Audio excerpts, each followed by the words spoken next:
Est-ce que vous êtes un peu plus riche aujourd'hui, les amis? Alors, je parle pas des marchés, mais je parle du airdrop. Euh, Moi, mon adresse principale a quasiment rien reçu, mais j'ai reçu en tant qu'utilisateur de Lens. Donc, normalement, vous êtes tous concernés, puisque si vous avez utilisé Lens, c'était relativement facile à avoir. Il suffisait de collecter et de produire des trucs qui ont été mintés. Et donc, si vous avez produit, je me souviens plus exactement des, euh, des critères d'éligibilité du airdrop Bonzai, mais si vous avez eu le airdrop Bonzai sur Lens, vous étiez éligible à 4000 ZK, donc ça faisait 1200 $, tout ce qui est pas mal. Et donc mon adresse principale a eu le droit que à ça, mais bon, bah, je suis pas contre. Et après, j'ai eu plus de chance sur mon adresse un petit peu soum soum, où je teste des trucs. Mais c'est quand même une belle journée. Donc j'espère que c'est cool pour vous. Un peu plus pauvre, 1500 $ de fee sur ZK et 360 $ d'airdrop. Comment c'est possible? Ah ouais. 1200 ZK, pas ouf, alors que j'avais fait pas mal de volume et d'interaction depuis longtemps. Ça, j'ai pas très bien compris l'éligibilité important. C'était genre, fallait faire 5 transactions totales sur un certain nombre de jours différents. Enfin, c'était quelqu'un qui utilisait la blockchain, entre guillemets, normalement, et il s'en tirait, quoi. Donc, je sais pas trop comment vous êtes fait dégager de la liste. T qui dit je suis sur Lens et j'ai rien eu, t'as pas été éligible à Bonzai ou t'as pas claim Bonzai. Et Bonzai, c'était vraiment hyper facile à avoir. Il suffisait de collecter des posts. Il y a plein de posts qui sont collectés gratos. Moi, j'ai fait plein de posts sur mon compte Lens. Et généralement, soit c'était gratos, soit c'était 0,5 matic. Donc, genre 20 centimes. Si vous avez fait les crevards et que vous n'avez pas dépensé 20 centimes, vous n'avez pas eu le airdrop. Je crois que le airdrop, c'était 1000 balles. Hein. Donc, Bonzai, bah, ça vous apprendra à pas dépenser 20 centimes. Ouais, c'est assez disparate après parce qu'il y a des gens qui ont fait beaucoup d'actions qui n'ont pas touché grand-chose, certains qui ont fait tardivement une, deux, trois actions et qui ont touché ma stock. Donc, Ouais. voilà. Ça a été très. Moi, j'ai pas compris pourquoi mon adresse principale n'était pas du tout éligible, mais Ouais, c'est bon, vrai. comme quoi. Après, je pense que, tu sais, il y a tellement de problèmes avec les Sibyl. Donc, les gens qui créent 50 adresses et qui essayent de détruire un peu, gamer le système, que parfois on se fait défoncer alors qu'on n'est pas vraiment un Sibyl, tu vois. Malheureusement, c'est comme ça. Donc, c'est la vie. Le truc que j'ai pas compris, c'est leur NFT là, Liberta Omnibus. J'ai pas du tout suivi cette affaire, les amis. Et apparemment, c'était un critère d'éligibilité. Et j'ai pas compris. Je t'avoue. C'était un truc particulier lié à CK-Sync. Si vous avez plus d'infos dans le chat, je suis preneur. Hein. Ouais, perso, j'ai pas suivi le deal autour du NFT. Là, ces temps-ci, il y avait un NFT qui était remis, enfin, j'ai pas non plus suivi dans le détail, mais qui avait un second round. C'est Travala qui, pour les aficionados du voyage avec des discounts importants, remettait en jeu des NFT Lyon. Donc, il y avait déjà une première collection. Ça avait été vendu à l'époque autour de 1 ou 2 Ethers. Actuellement, le floor, il est à 3 ou 4 Ethers. Donc, déjà, les gens, ils avaient gagné sur ça. Mais surtout, ce qui vous permet, en ayant le NFT de Travala, c'est d'avoir leur tiers le plus haut de gamme, le plus, pour avoir jusqu'à 14-16% de rabais sur les voyages, les hôtels, etc. Donc, c'est quand même assez conséquent. Bien entendu, c'est pas une pub déguisée ou quoi que ce soit, mais comme on parlait de NFT, ça m'a fait penser à ça parce que j'avais reçu le mail ces jours-ci.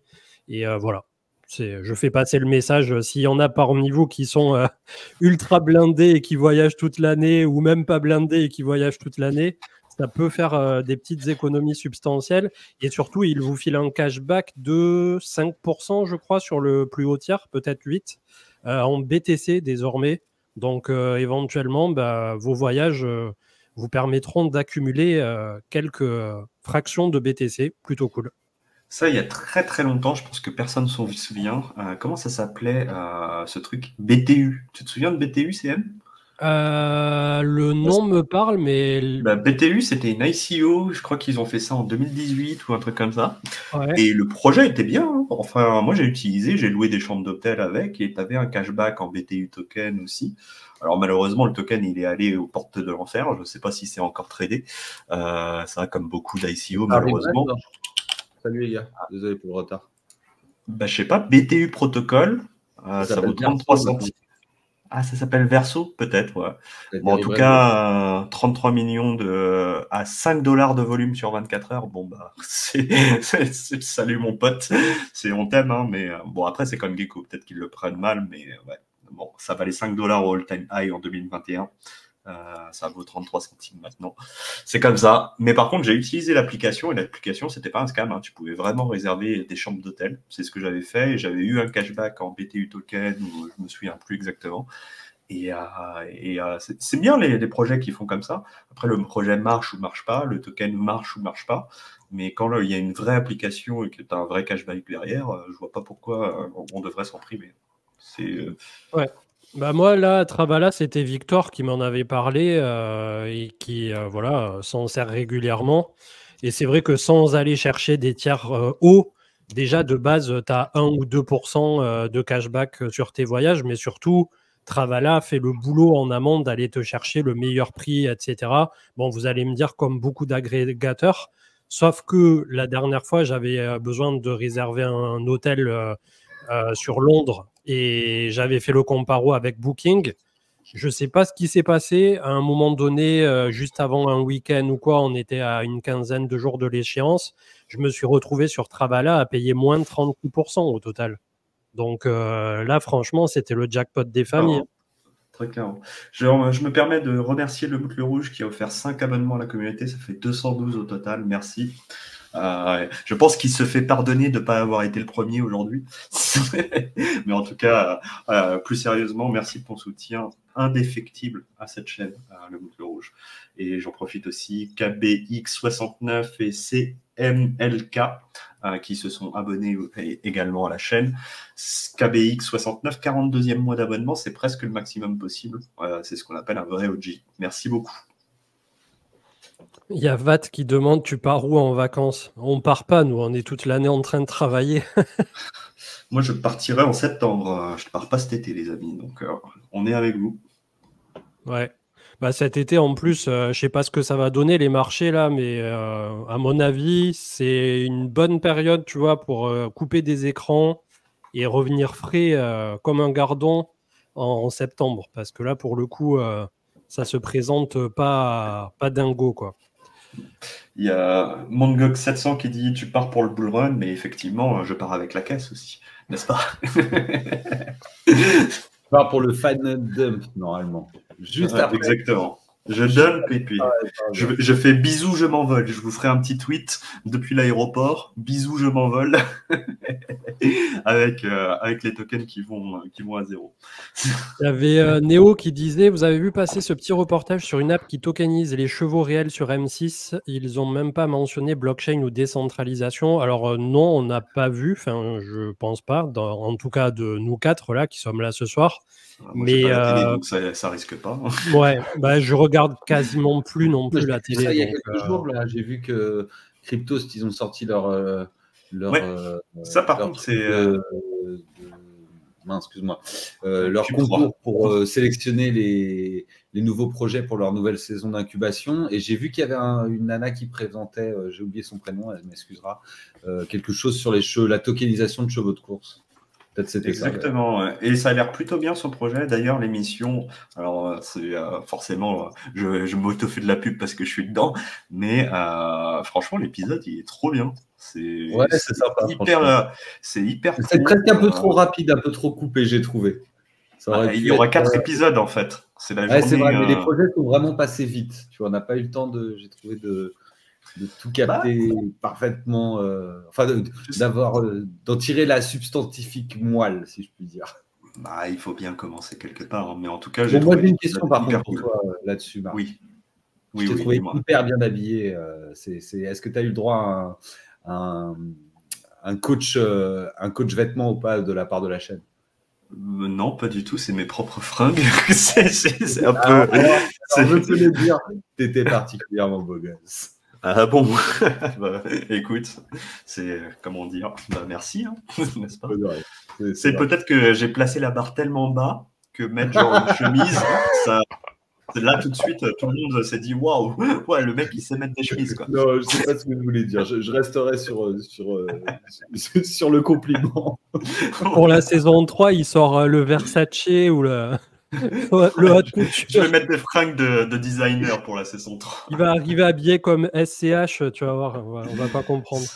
Oh putain, merde. Avec les dents en tout cas, pour recentrer le sujet autour de tout ce qui est tokenisé en ce moment, Realty avec l'immobilier, ça marche. Là, ces jours-ci, j'ai vu la vidéo replay de Asher avec Bolero qui tokenise les droits de musique. Alors, ça peut être directement d'une musique en particulier ou d'un artiste. Et ça a l'air plutôt cool. Après, j'ai pas encore creusé, donc je sais pas du tout si ça fonctionne, etc. Mais sur le principe, c'est cool. Et petit à petit, on sent que s'il y a bien un cas d'usage qui prend par rapport à la blockchain, bah c'est ça, c'est la tokenisation d'actifs du monde réel et le partage de revenus qui en découle. Alors pour Realty, c'est des loyers. Pour la musique, c'est les royalties des artistes des musiques. Mais petit à petit, tu vois, on vient à un véritable cas d'usage, là, pour le coup.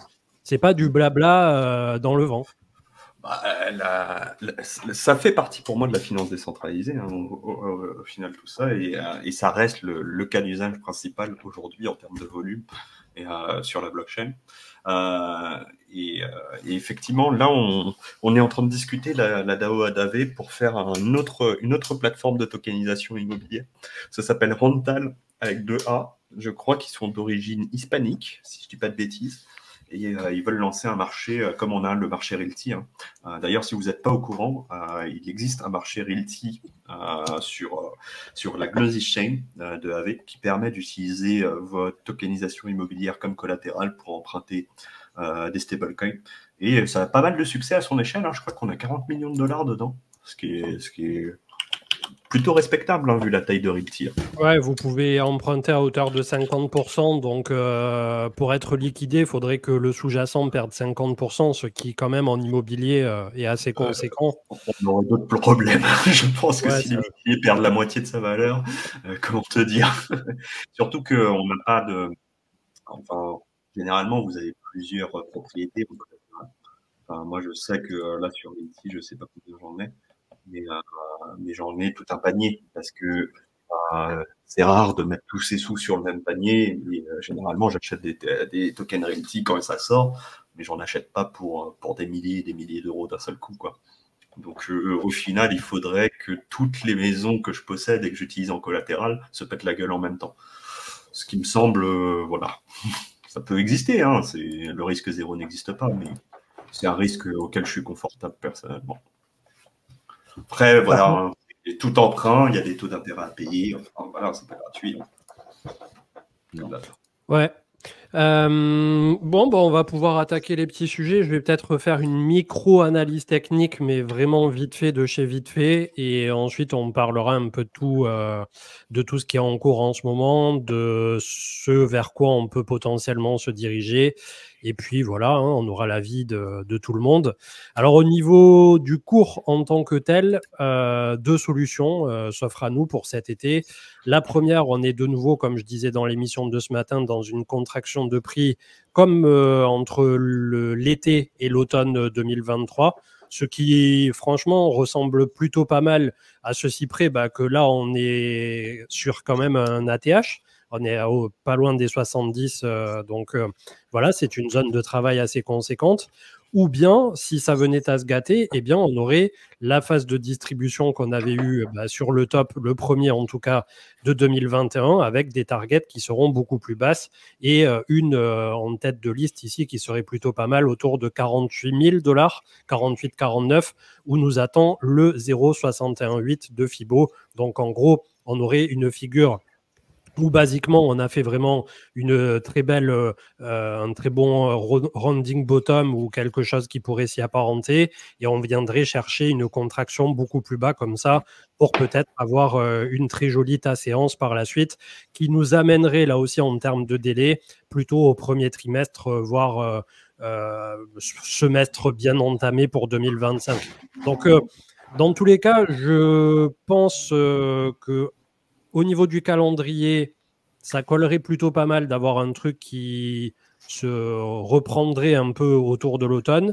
Mais de notre côté, on ne sait pas encore ce que ça va donner là pour Mika, notamment au niveau des stablecoins. On ne sait pas quand la Fed va enfin décider de pivoter aux États-Unis, et ça peut sacrément faire bouger les marchés américains. Qui dit marché américain qui bouge, dit crypto qui bouge. Pour l'instant, ça suit un peu comme son ombre. D'ailleurs, on est peut-être actuellement, quand on regarde le SP500 qui s'envole chaque jour un peu plus, en retard au niveau du marché crypto.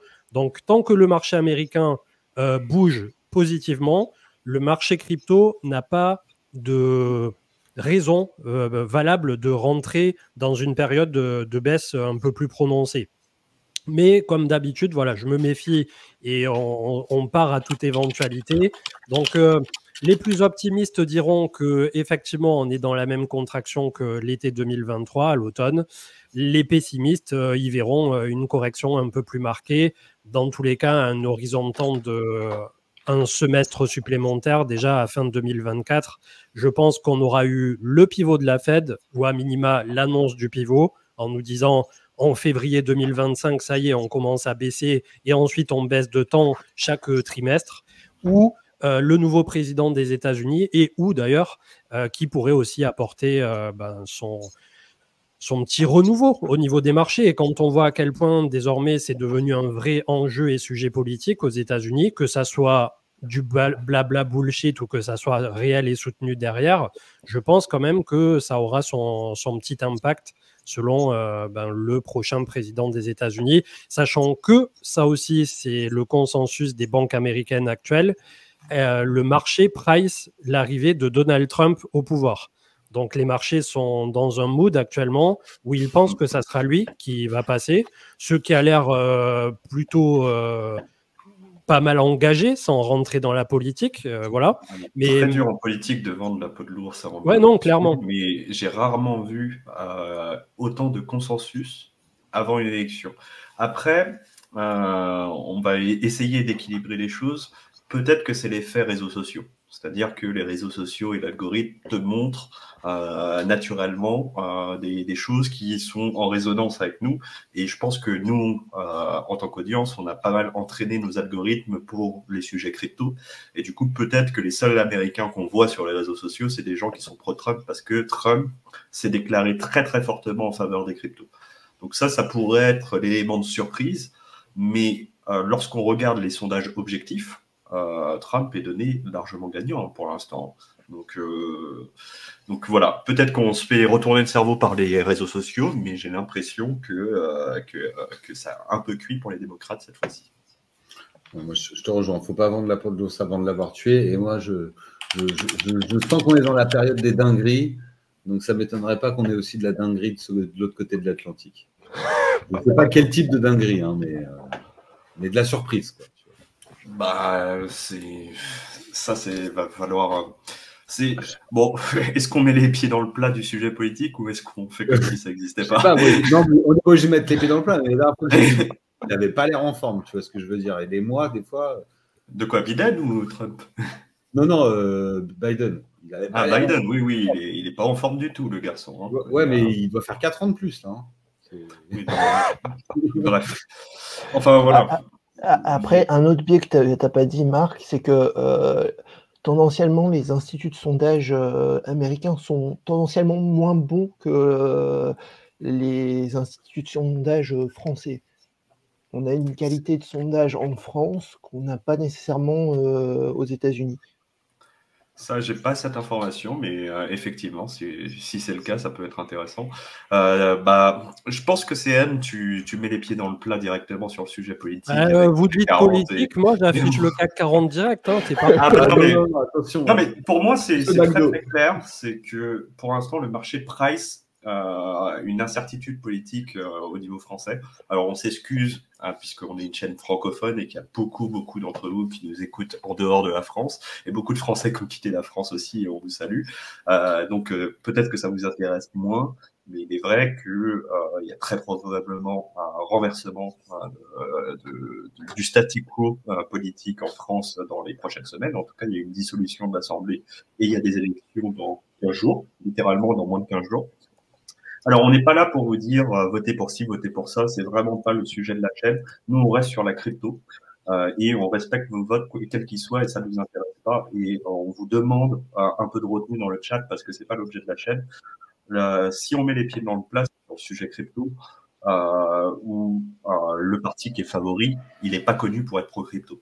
C'est des gens qui sont pas forcément en tout cas, ce n'est pas leur zone de confort, le sujet crypto, et il n'y a pas eu de déclaration favorable à l'industrie dans le passé. Donc ça, c'est un sujet qui est à prendre en compte. Il y a plusieurs programmes de candidats actuels sur les prochaines législatives qui sont pour le retrait, par exemple, de la flat tax à 30%. Donc on pourrait se retrouver avec de la crypto taxée en France au-dessus de ce qu'on a actuellement. Et tout ça, c'est des sujets qu'il faut considérer. Et dans tous les cas, les marchés n'aiment pas l'incertitude. Et très clairement, on est dans une zone d'incertitude extrême au niveau politique. Et du coup, ça s'est reflété par le marché, et notamment le CAC 40. J'espère que j'ai été suffisamment neutre. Tu as raison. Hein, si on prend juste quelques mesures qu'on a pu entendre rapidement, tu parles de la flat tax, effectivement. Un retrait de la flat tax avec une imposition adossée au barème de l'impôt sur le revenu, au final, ça va vite monter à 45. Hein. Celui qui a du Nvidia, même s'il n'est pas très très riche ou s'il a un boulot à côté, le barème, bon, peut-être pas 45, j'exagère, mais en tout cas, ça ferait augmenter effectivement la taxation sur ce genre de choses. Après, tout dépend de votre curseur de libéralisme, mais effectivement, il y en a qui trouveront une idée comme celle-ci absolument géniale, et d'autres qui la trouveront carrément confiscatoire. Et c'est comme vous voulez. On respecte vos choix quoi qu'il arrive. Moi, je faisais référence à notre ami Laluc, hein, c'est là-dessus, où j'ai cru voir dans le programme que, pareil, les programmes et ce qu'ils appliquent réellement, on sait très bien qu'il y a un monde différent entre ce que promettent les candidats et ce qui se passe au niveau du droit et de l'évolution des choses. Mais ouais, Laluc, elle s'est pas réveillée pro-crypto. Hein, donc après, bon, les sondages sont pas vraiment de son côté, j'ai envie de dire. Mais elle est élue, hein, là. Hein. Elle a été réélue, ouais, 15%. Yes, donc elle a dû être réélue. Voilà. Mais après, on va trouver un autre cheval de bataille. Hein. Les cryptos, c'est plus que ça. Là, elle est anti-riche en ce moment. Tu vois, les cryptos, c'est trop niche pour elle. C'est comme elle est montée dans une certaine catégorie, on n'est plus assez bien pour elle. Maintenant, c'est les riches en général. Il y aura sur Skynet et compagnie bientôt, la fin du monde avec les IA, etc. Au niveau du CAC 40, en tout cas, des opportunités qui sont d'ores et déjà là, mais on va voir comment ça va se passer. Notamment là, on a un bon support des familles qui avait été travaillé dès janvier 2022, donc autour de 7003 à 7004 en gros.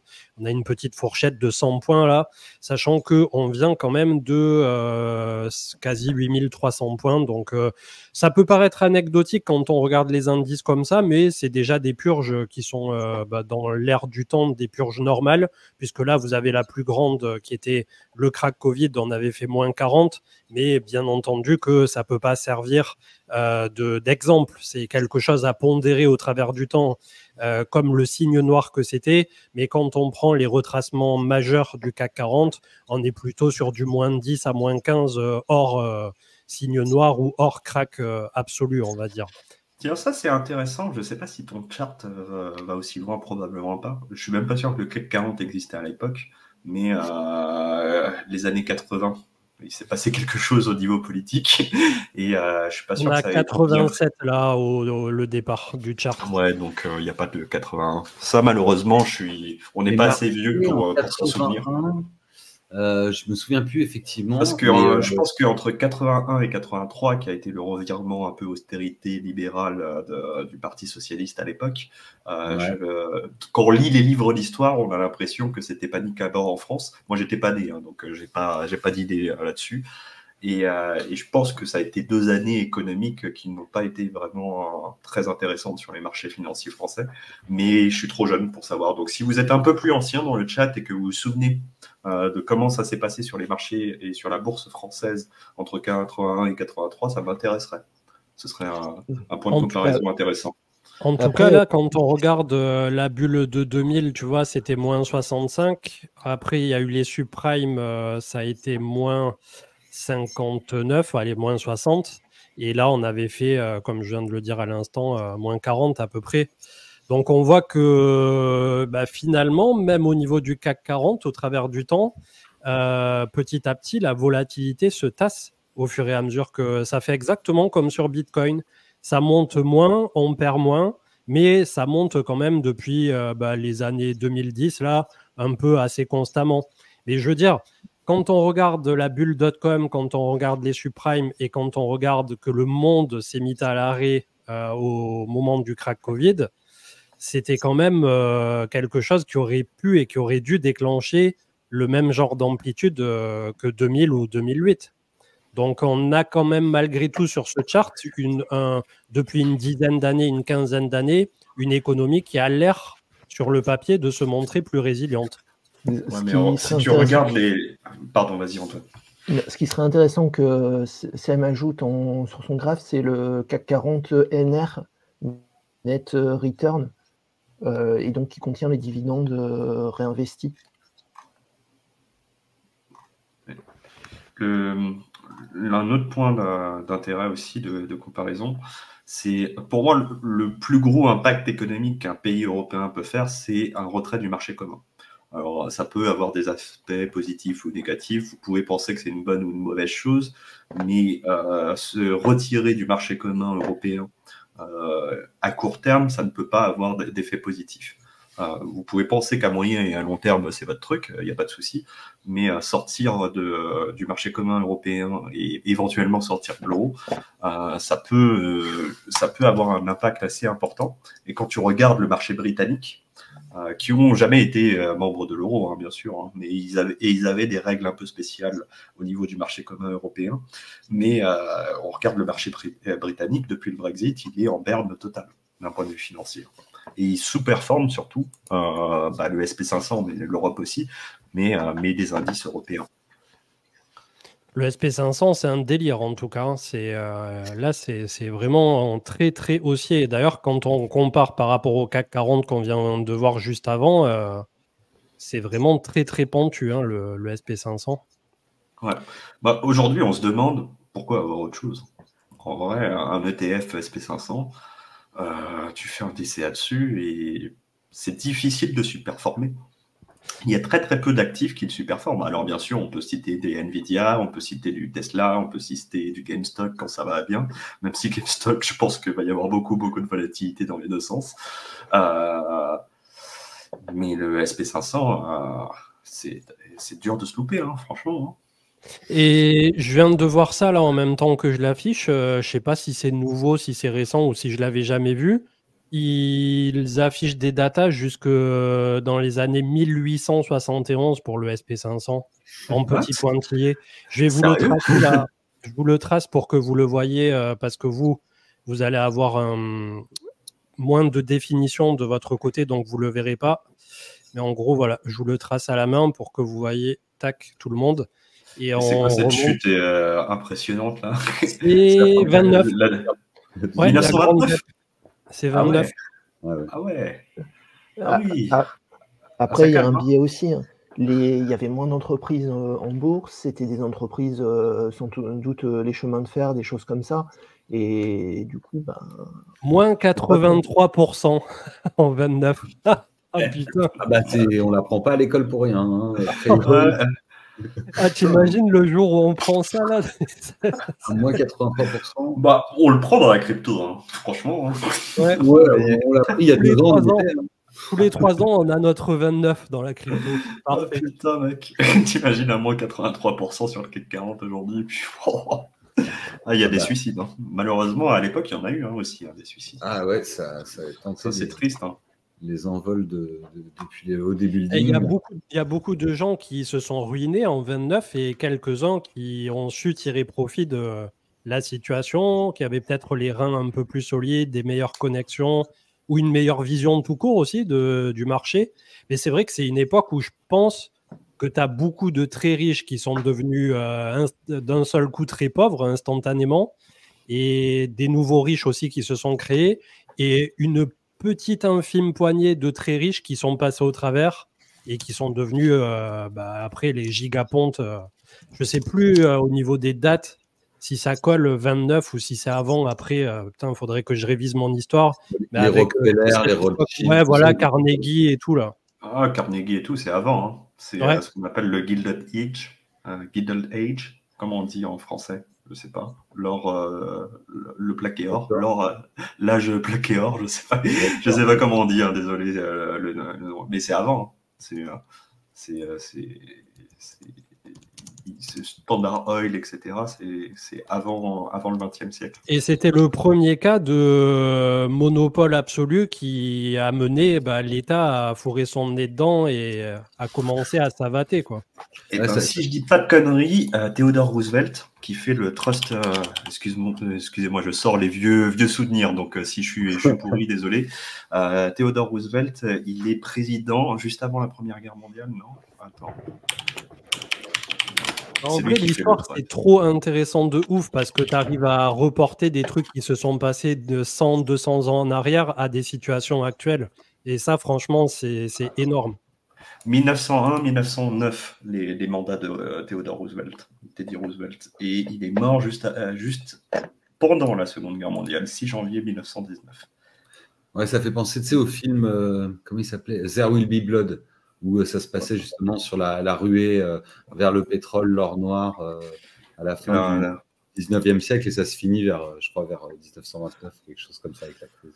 There Will Be Blood, c'est un biopic détourné de l'histoire de Standard Oil. Hein. Je sais pas si... Ouais, c'est ça. On est la première chaîne crypto au monde, je pense, à faire de la rétro-histoire. C'était quoi le site? C'était quoi le site qu'on regardait régulièrement? Amnesia Amnesia Investors. Ouais, quelque chose comme ça. Si vous voulez faire de l'histoire, avoir des gravures qui sont jolies et tout, Amnesia Investors, il y a plein de gravures de l'époque, des années 1900. Ouais, c'est marrant d'ailleurs de voir que systématiquement, le grand public est toujours très critique envers les investisseurs, envers le capital, envers les riches. Ça, il y a rien qui change, tu vois, de 100 ans en 100 ans. Ouais, si quand même, hein, parce que tu as des gens comme Henry Ford qui demandaient, qui finançaient des gangs pour aller taper sur les manifestants et casser les grèves. T'avais la police qui tirait sur la foule. Enfin, c'est un petit peu moins violent maintenant. Alors, on défonce encore les manifestants. Hein. Il y a des gens qui perdent des yeux, etc. Et, franchement, la violence est encore présente. Mais avant, il y avait beaucoup plus de morts. Donc, ça s'est un petit peu apaisé, la violence, même si elle est encore présente aujourd'hui, plutôt qu'à l'époque. Et surtout, maintenant, il y a des lois qui protègent les gens. Avant tu n'avais ni sécu. Avant la Seconde Guerre mondiale, tu n'as pas la sécurité sociale comme aujourd'hui, tu n'as pas d'assurance chômage ou alors des trucs très faibles, tu n'as pas d'assurance maladie ou alors des trucs minuscules. Tu as vraiment des droits, les choses qui nous paraissent basiques, et même on crache dessus aujourd'hui, n'existaient pas. Moi, ce qui m'hallucine à chaque fois, c'est qu'avant la Seconde Guerre mondiale, tu n'as pas d'antibiotiques quasiment. Oui. Des trucs qui rentraient dans les mœurs où tu te dis, ouais, non, ça va aller, je prends une petite amox et tout. Non, avant, tu mourrais d'une piqûre de moustique si tu n'étais pas soigné. Bah, quand tu te dis qu'on est passé d'un monde où le président américain, donc Roosevelt, mais l'autre, cette fois-ci, Franklin Delano, qui a la polio, a personne au monde qui a la polio. Alors, toutes les décennies, malheureusement, il y a une petite resurgence dans un pays, mais il y a genre 10 cas et après on les vaccine et ça va mieux. C'est quand même pas mal, quoi. On a fait de gros progrès. Hein. Ça, c'est Bitcoin qui est assez spécialiste de ça, de nous remettre en perspective et de dire effectivement notre société et notre monde est en bien meilleur état aujourd'hui que ces trucs-là historiques qu'on a vécu. Ouais. Enfin, qu'on n'a pas vécu, pardon. Et à l'époque aussi, il n'y avait pas d'airdrop. Et ça, ah oui, ah ça. Enfin, il y avait des airdrops, mais c'était des airdrops de bombes. Donc, c'était moins intéressant. Mais ça s'appelait le Blitz, alors. On airdrop de l'argent, et ça, c'est sympa. Ça, c'est mieux. Ouais, je préfère l'argent que les messageries, pour être honnête. Le bouquin qui résume plutôt pas mal ça, d'ailleurs, c'est Factfulness, que justement, bah, c'était Bitcoin qui me l'avait conseillé il y a bien 3-4 ans de ça maintenant. Enfin, ça devait être sur la première année de la chaîne. Et c'est vrai que quand on est collé comme nous le sommes pour les cryptos sur les réseaux sociaux, H24, etc., on voit forcément passer du côté de Twitter ou de X des vidéos violentes, des avis tranchés, des gens qui se tapent les uns sur les autres, etc. Donc en fait, on peut avoir l'impression quand on est sur les réseaux que le monde va de plus en plus mal, qu'on file à vitesse grand V vers l'enfer, etc. Ce qui pour certaines civilisations ou peuples, etc. est le cas, malheureusement, aujourd'hui sur la planète. Mais quand on regarde au global, effectivement, les très très pauvres sont un peu moins pauvres. Et au niveau de la santé, il y a des progressions qui sont monumentales. Et au niveau des droits aussi aux personnes, toujours en fonction des pays et des continents, ça évolue aussi, si possible, dans le bon sens. Donc c'est vrai qu'on a tendance à penser, avec nos cerveaux câblés d'humains, à prendre toujours qu'est-ce qui pourrait arriver de pire, qu'est-ce qui pourrait arriver de mal, etc., à prendre ce côté un peu pessimiste de la vision du monde. Mais c'est vrai que globalement, on a un monde qui petit à petit tend factuellement à aller un petit peu mieux, petit à petit. Ouais, tout à fait d'accord avec ça. Et effectivement, comme ça disait dans le chat, une petite poussée verte du côté de BTC, donc à voir ce que ça pourrait donner, parce que c'est un peu la pente glissante hein, quand on vient autour de 66 000 ici. Bon, si jamais ça lâche, eh bien, on l'avait dit, on reviendrait autour de 60, 61. Donc c'est un été qui risque effectivement de se passer un peu comme c'était ici, on l'a déjà dit tout à l'heure, donc je ne vais pas m'éterniser là-dessus, mais entre l'été et l'automne 2023, c'est un peu ce que ça risque de faire ici. En tout cas, je l'espère, parce que si on tient les 60-70 en range, ça veut dire que les alts se refont pas pulvériser, alors que si on perd les 56-60 des points bas récents, là, les alts, de nouveau, c'est moins 30, moins 50 sur les prix actuels. C'est finito pipo pour quelques mois, quoi. Donc, j'espère pour le bon nombre de gens de la communauté qui sont full altcoin qu'on n'aura pas de nouveau une vieille descente d'organes cet été. Mais voilà, pour l'instant, nous en sommes là. Ouais, non, il faut être résilient. Ça va venir. On en parlait la semaine dernière. On s'assoit sur ses mains, on serre les fesses et ça va aller. Il dit ça maintenant, et puis quand on aura un truc comme ça d'affiché. Ah bah, que tu as mis le 440 tout à l'heure, ça c'est si vraiment tu as parlé de Black Swan, de trucs, ça peut être l'invitation à retourner bosser au McDo. Hein. Mais tu vois, moi, je pense que la France n'a pas d'effet sur les marchés crypto. Ah non, ça c'est sûr. Quel que soit le résultat des élections, ça n'aura zéro effet sur le marché crypto. Je sais qu'il y a certains qui nous regardent sur les réseaux sociaux qui ont l'impression que notre émission a le pouvoir de faire bouger le prix des tokens. Mais non seulement nous, on n'est rien, mais la France en elle-même, le pays entier, on n'est rien par rapport au marché crypto. Donc, ouais, c'est clair. Ça en touche une sans faire bouger l'autre, pour citer un grand président français, n'est-ce pas? En grande taille, hein. Le reste, je vous laisse faire vos propres conclusions. En tout cas, ouais, pour l'instant, le BTC qui essaie de se défendre. Et puis voilà, on va voir d'ici l'automne comment ça se mettra en place. Je pense que cet été, ça sera relativement mou. On a malgré tout, rappelons-le, Ether qui, là, par contre, commence un peu mieux à se défendre face à Bitcoin et dont le trading des spots ETF pourrait commencer dès juillet et dès le 2 d'ailleurs. Ils ont donné une date récemment.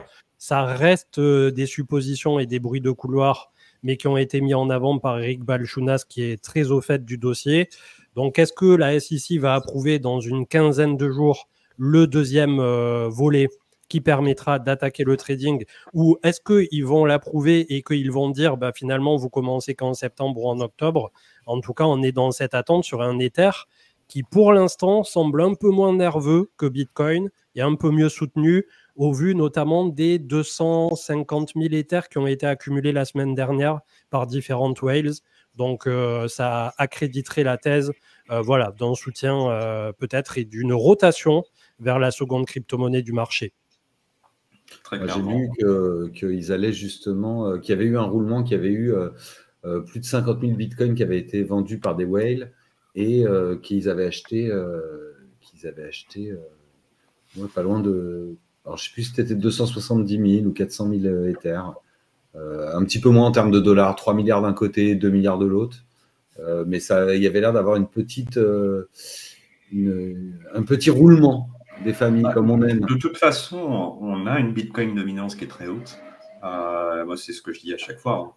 Même si on est Bitcoin maximaliste, on sait très bien, c'est faux. On ne peut pas le savoir à l'avance, sinon on serait tous milliardaires. Mais généralement, les bull runs se déroulent en deux phases. Une phase qui est portée par le Bitcoin et une phase où la dominance du Bitcoin cède la place à une dominance d'altcoin. Donc aujourd'hui, si on est Bitcoin maximaliste et qu'on pense que l'ETF Ethereum est tout proche et donc que ça va avoir un effet positif sur le prix et que le Bitcoin va lâcher de sa dominance, on a tout intérêt à convertir ces Bitcoins en altcoin, profiter de ce mouvement de hausse pour avoir plus de Bitcoin plus tard. C'est-à-dire en fin de cycle où on pense qu'on est sur une surchauffe. Et là, on accumulera plus de Bitcoin, on passera le bear market avec ces Bitcoins, on en aura plus. Et généralement, le Bitcoin tombe moins que les autres pendant le bear market. Et on sera prêt à attaquer le cycle suivant avec encore plus de Bitcoin qu'avant. Donc, à part les rats du front maximalistes qui vont crever avec leur coin, a priori, les gens qui sont dans la spéculation ou l'investissement, ils ont tout intérêt à, non pas de passer du tout au tout, dumper tout leur Bitcoin pour tout acheter en Ether, mais au moins rebalancer leur portfolio et le pourcentage de leur portfolio pour profiter de ce genre de mouvement. Moi, pour l'instant, je t'avouerai que j'ai pas converti de BTC en Ether. Par contre, petit à petit, je suis en train de me leverage, comme je disais, à déposer du collatéral, à emprunter du dollar. Si possible, le stablecoin que je pense le moins robuste, puisqu'on en avait discuté là aussi dans les dernières émissions. Essayez toujours d'emprunter un collatéral que s'il lui arrive quoi que ce soit, en gros, ça peut potentiellement effacer une partie de votre dette. Donc voilà, il faut aussi réfléchir un minimum quand on emprunte. Et ensuite, voilà, de racheter un peu d'Ether. Et comme je disais, je ne sais plus si c'était l'émission d'aujourd'hui ou celle d'avant, c'est pas d'aller, si on a 10 Ethers, mettre du levier sur les 10 Ethers, bien entendu, et avoir un health factor qui est à 1,01 en se faisant liquider au moindre mouvement. D'essayer de conserver un truc à 1,50, 1,70, voire 2 ou au-dessus de 2, et en ayant 2-3 Ethers en plus sur les 10 qu'on a déposés, ça peut faire sens pour appliquer un tout petit peu de piquant à ce qu'on est en train de faire, tout en prenant un minimum de risque, le risque étant protocolaire, liquidation, que le sous-jacent dévisse énormément. Enfin voilà, il y a de multiples risques, bien entendu, mais toujours beaucoup moins, je suppose, que d'aller sur Bybit, Binance ou je ne sais quoi, et foutre du levier 100. Et derrière, il y a l'algorithme qui vous voit un peu comme un missile à tête chercheuse et qui va venir vous faire la petite mèche de liquidation. Merci pour votre argent et à bientôt. Ça, c'est garanti. Moi, personnellement, j'utilise Contango Alors, c'est AV en dessous, hein, mais c'est une plateforme qui est dédiée au trading. Et j'utilise et pour faire du levier sur mon staking, et à la fois pour faire du levier, pareil, j'utilise du WSTN, donc de l'Ether staké. Donc non seulement c'est de l'Ether, mais en plus il a le revenu de staking dessus, ce que les plateformes centralisées généralement offrent pas. C'est-à-dire que généralement on prend une position mais en Ether simple, mais pas avec de l'Ether staké qui prend de la valeur au fur et à mesure. Et ma dette, c'est de l'USDC parce que c'est là où il y avait les meilleurs taux sur Arbitrum, mais je pense que je vais rouvrir des positions là et que je prendrai le DAI. Parce que le DAI, je le trouve, il est moins cher à emprunter, alors que ça doit être le stablecoin le plus risqué aujourd'hui sur le marché. Parce que quand tu regardes le supply du DAI, il y a énormément de coins, et plus de la moitié du supply qui est hors-chain, avec des acteurs qui sont plus ou moins transparents.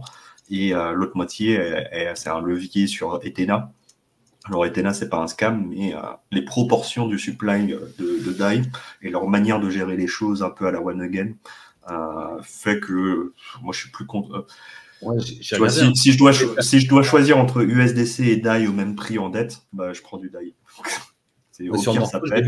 C'est 91%, je crois, la LTV sur. Ouais, non, c'est fait x20, 91%, c'est x20. Ouais, 91,7, un truc comme ça. Ouais. C'est pas et mal. Ils ont activé 400 millions de DAI. Tu vois, sur Morpho, c'est plus de la moitié de toute la TVL. C'est juste MakerDAO qui fait joujou. Parce qu'après, tu as des effets de levier derrière. Franchement, je préfère l'avoir en dette. Il n'y a pas de souci. Vous faites comme vous voulez, mais pour l'instant, c'est moi comme ça. Je me leverage à combien sur Contango? Alors, sur Contango, je peux vous dire ça. Est-ce que j'ai le chiffre? Marc, il aime bien jouer avec le feu. Je suis actuellement sur un leverage 2,19x. Bouh. Est-ce que c'est beaucoup, pas beaucoup? Moi, je suis content avec. C'est raisonnable. C'est peu. Bah, excuse-moi, moi, je suis pas un trader du. Non, mais pour un leverage DeFi, c'est très bien. C'est même, je pense, dans la moyenne ou un tout petit peu au-dessus. Après, pour un leverage Binance, c'est petit joueur. Ouais, c'est petit joueur, effectivement. Mais le maximum AV autorise des leverages jusqu'à 4,95. Je vous le conseille pas, les amis. Si vous faites comme vous voulez. Ouais. Ça va vite après. x5, je vous conseille pas parce que une mèche un peu vénère. Là, tu vois, par exemple, entre le 17 juin et. Attends, non, pas le 17 juin, il faut que je repasse en 4 heures. Enfin bref, sur la dernière semaine, il y avait moyen, entre le 10 juin et maintenant, il y avait moyen de se faire liquider, je pense. Non, peut-être pas en volatilité. Mais enfin bref, faites pas des x5. Enfin, faites comme vous voulez. Si vous êtes expérimenté et que vous savez ce que vous faites, c'est juste que dans mon style de trading, x2, x2,5, c'est le maximum que je m'autorise personnellement. Si vous vous appelez Michael Egoraf et que vous vous en foutez de vous faire liquider 140 millions, vous pouvez y aller. C'est comme vous voulez. Quand t'es plus à 140 milli près. Ouais, d'ailleurs, on n'en a pas trop parlé, mais est-ce que c'est un mal pour un bien, à votre avis, cette liquidation finale, j'ai envie de dire? Pour moi, mais pourtant, j'en ai pas racheté, parce qu'on n'a pas de cash pour tout. Pour moi, j'ai racheté. Je suis peut-être un peu un bon bagolder. Pour moi, c'est le CRV. Pourquoi? Parce qu'il n'y a plus de vendeurs possibles maintenant. Enfin, si, il y a plus de gros acteurs derrière qui détiennent énormément de CRV, parce que tous les gros acteurs, ils ont du CRV stacké à vie. Donc, tous les Convex, les Yearn, les StakeDAO, etc. Eux, ils ont du CRV, mais je considère même pas ça comme du supply, parce que c'est restacké pour 4 ans, toutes les semaines.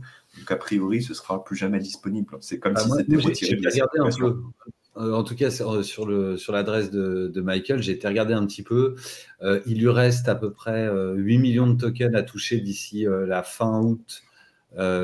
Et c'est sa dernière année de vesting, donc c'est-à-dire après, il n'a plus d'inflation en tant que founder.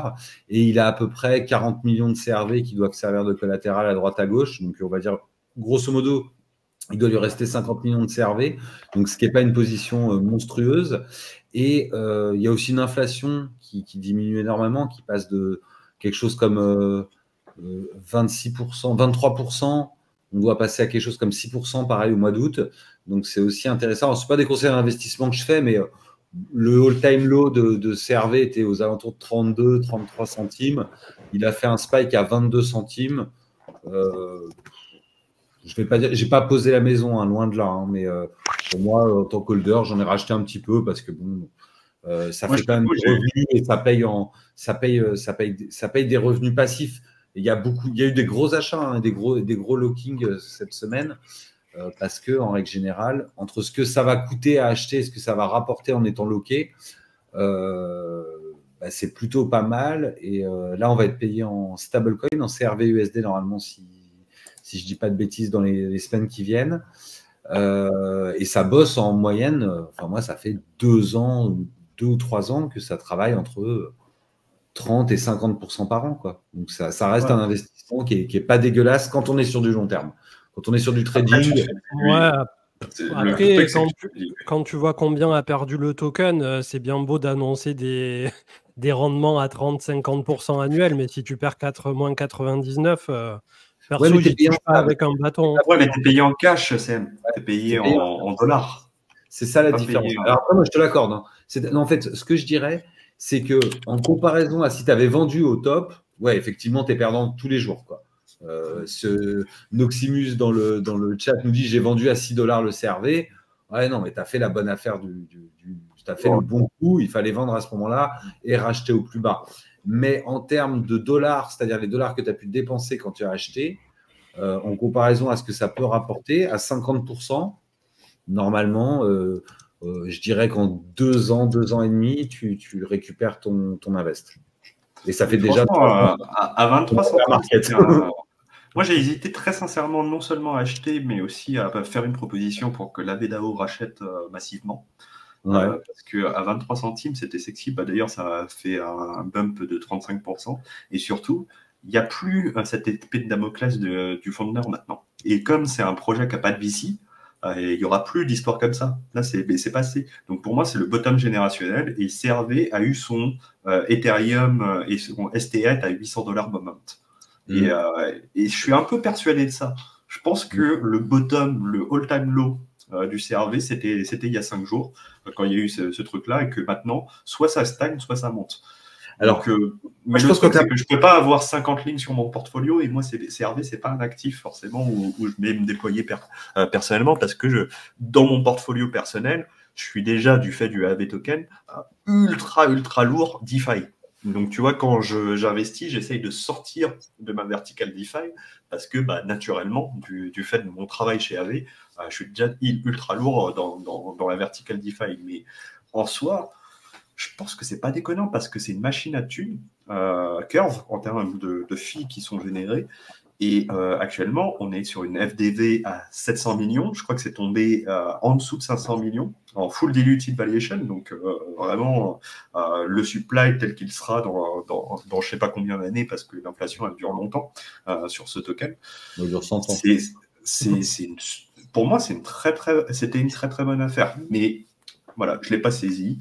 Peut-être que j'ai tort. Mais il a déjà suffisamment saigné, ce token. C'est quoi le fair price? Est-ce qu'il va valoir 100 millions de market cap alors qu'il génère 200 millions par an? Non, mais c'est ça. En fait, le vrai pricing, je pense qu'il va pouvoir être fait. Et je pense que c'est quasiment un des premiers tokens qui va être réellement pricé par rapport à sa juste valeur. Donc, c'est-à-dire que plus il va générer de cash, plus le prix va augmenter. Mais je pense qu'aujourd'hui, on aura vraiment un équilibre entre le price earning, c'est-à-dire l'argent que ça génère, et le prix du token en lui-même. Et avec beaucoup moins de FOMO ou de choses comme ça sur le prix, même en bull run qui pourrait… tu vois, je ne suis pas sûr qu'on revoie un CRV à 6 $ si on n'a pas une TVL qui ne fait pas x10 ou x20 ou x50, tu vois. Ou x100. Un CRV à 6 $, mec, moi, j'y crois pas du tout. C'est ça. C'est ça. Ça fera un market cap. Je n'achète pas en tout cas pour le vendre à 6 $. C'est ça que je voulais dire aux gens qui nous écoutent pour être vraiment clair. C'est vraiment plus un token maintenant où tu achèterais un peu comme une action avec un rendement et faut calculer le prix que tu mets, la durée sur laquelle tu veux rester sur le token et combien il va te rapporter pendant ce temps-là, sachant qu'il faut aussi prendre en compte le fait que deux choses, le fait qu'il va falloir le locker d'une façon ou d'une autre, même si c'est dans un wrapper pour rentrer ou sortir, ça amène des risques. Et un autre risque, c'est aussi que Curve, c'est un protocole qui est plus tout jeune et qui peut aussi être largement dépassé par un nouveau venu et au bout du compte, ne plus. Là où je suis pas d'accord, Manu, c'est que le CRV USD, ça imprime du pognon, mais t'imagines même pas. Ah ouais, je vois. Plus rentable que le Go. Hein. C'est vraiment une cash machine. Donc, ils ont déjà un produit qui rapporte plein de thunes. Et là, ils ont lancé un deuxième produit. Alors, peut-être que le CRV-USD, c'est pas le stablecoin le plus utilisé. Il était surtout utilisé par le fondateur de Curve pour l'emprunter. Et c'est lui qui payait la plupart des frais, etc. Certes. Mais en soi, le design, il est très, très élégant de leur stablecoin. Et il génère des dizaines de millions de dollars par an. Donc, ils ont un produit qui marche bien, où ils sont numéro 1 du marché. Et à mon avis, je suis désolé de le dire, hein, peut-être que j'ai tort, mais Curve, actuellement, c'est indéboulonnable, sauf dans ce qu'ils font. Hein, c'est pas les dieux des échanges décentralisés, mais dans les stable swaps, c'est les dieux, hein, très clairement.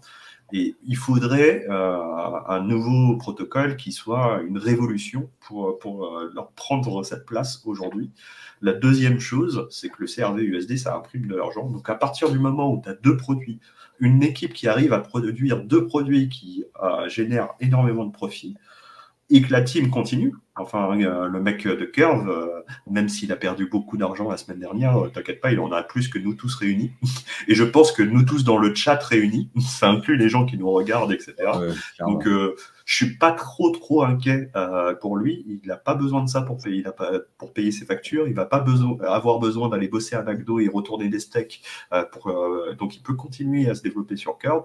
Un ingénieur comme ça, il sortira d'autres produits, il aura d'autres idées plus tard dans la vie. Il n'a pas 60 ans, il n'est pas en fin de carrière. Son projet, il a quand même une bonne communauté, une bonne équipe. Donc, je suis pas payé riche sur ce token. C'est surtout, pour moi, il y a une barrière mentale qui a sauté et il fallait que ça arrive tôt ou tard. C'était l'épée de Damoclès. Tout le monde disait que si ça arrivait, le token allait à zéro. Il n'est pas allé à zéro. Le token, il a pris cher, mais il n'est pas allé à zéro. Et maintenant, il remonte la pente. Oui, tout à fait. Et comme je dis, il sera pricé au fur et à mesure de ce qu'il rapporte. Et comme tu dis, si le CRV-USD imprime de plus en plus, et ben, ça fera un équilibre avec le prix du token. Mais disons qu'à court terme, c'était un des tokens de DeFi qui pouvait, à l'instant T en tout cas, présenter une certaine plus-value, même si on vous en parle un peu tard. Ils se foutent de ma gueule dans le chat. On ne dit pas Damoclès? Damoclès. Non, tu as dit Damoclès. Ah, pardon. Oh, voilà. J'ai voulu dire Damoclès. On a senti que tu avais fourché, t'inquiète. Pardon, un peu dur. Vous êtes un peu dur. Franchement, vous n'êtes pas sympas, les amis. Ils n'arrêtent pas de nous parler de Matic dans le chat. Matic, on a déjà fait l'analyse il y a plusieurs semaines, les amis. Pour moi, ils ont merdé quelque part il y a un an. Ils ont tourné le dos à la défi. Ils ont fait une ZK-VM qui, pour moi, est un échec absolu. La blockchain, elle ne marche pas. Et pour l'instant, elle marche pas du tout. Je crois que la dernière fois que j'ai regardé, elle était 80e sur 120 layer 2 en termes de TVL et d'utilisation. Donc autant me dire qu'elle est au fond du tableau. Quand on s'appelle Polygon, ça fait mal quand même. Ils rebrandent le token, ils changent le supply. Le Matic va devenir le Pol token. Enfin, j'ai pas trop suivi le truc, mais ça n'a pas été bien vu par les investisseurs. Ça faisait partie de mes projets de cœur, hein, et putain, on les a poussés de ouf, et on a bien profité, hein, puisqu'on vous en a parlé sur la chaîne, ça valait 2 centimes, et on a fait de 2 centimes, je crois que le top c'était $2 ou $2,50, donc je pense qu'on s'en souvient tous, en tout cas mon portfolio s'en souvient. J'en ai encore du Matic, mais donc voilà, je les garde par plaisir, mais c'est pas... moi, je suis pas hyper optimiste à court terme sur Polygon. Je pense qu'ils ont fait des erreurs stratégiques et pour l'instant, c'est sorti de mon radar. On verra si, voilà, il faut qu'ils se reprennent très clairement. Pour répondre à l'architecte par rapport au nombre que nous sommes sur le live, oui, je pense qu'il y a l'euro, mais aussi au niveau des statistiques, on le voit même du côté de YouTube, il y a beaucoup de gens petit à petit qui sont en train de rentrer dans le mood estival, et je pense que cet été, avec un BTC quand même qui est à 67 000 $, c'est aussi ce qui laisse plutôt, on va dire, un sentiment positif pour la rentrée, parce que on revient à des statistiques de bear market, donc c'est plutôt positif pour la suite. Ça veut dire que on a déjà le supply qui a été absorbé. On peut le voir au niveau de toutes les data on-chain, des transferts, etc. Et le cours est resté haut, alors qu'on a une période de désintérêt, pas absolu, mais voilà, on a un désintérêt qui est quand même assez fort. Donc je pense que n'importe quel sursaut, n'importe quel rebond, n'importe quel centre d'intérêt, notamment comme l'arrivée du trading sur Ether, ça pourrait apporter un petit renouveau.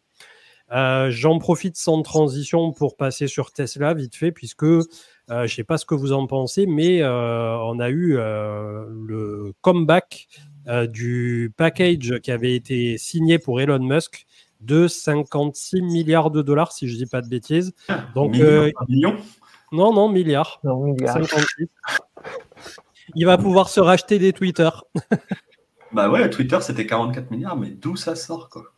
Et ben, en plus, ça avait été signé dès le départ. Et là, il voulait revenir dessus, etc. Enfin, tout le monde s'en mêlait. C'est ce qui fait aussi que ces derniers mois, le cours était plutôt pas ultra baissier, mais un peu. Et là, on a le sentiment que c'est en train de se stabiliser. Et clairement, ça fait partie, comme Coinbase et quelques autres grosses actions américaines, de mon DCA. Et Cathie Wood de Ark Invest, alors bon, elle a vendu Nvidia avant le grand pump et au passage, je l'ai écouté. Donc, je ne vais pas dire que c'est la personne à écouter, mais globalement... moi, je suis désolé. Elle a dumpé Coinbase avant le pump. Elle a dumpé Nvidia avant le pump.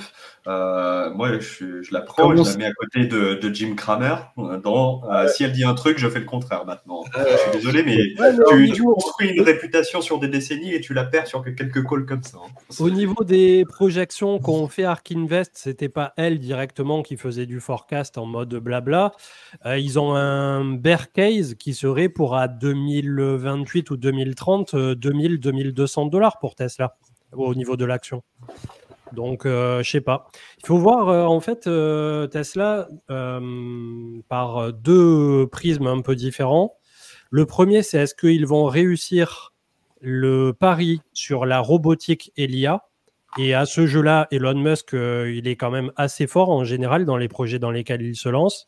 L'autre prisme, c'est que j'ai la sensation que toute la recherche et développement qu'ils font dans SpaceX profite indirectement à la technologie dans Tesla. Un peu comme s'il y avait un pont officieux entre les deux. Et récemment, il a un peu échauffé tout le monde en déclarant que si un jour, il y a une de ces autres compagnies qui devenait publique, donc introduite en bourse, et il sous-entendait clairement SpaceX, les détenteurs d'actions Tesla seraient privilégiés.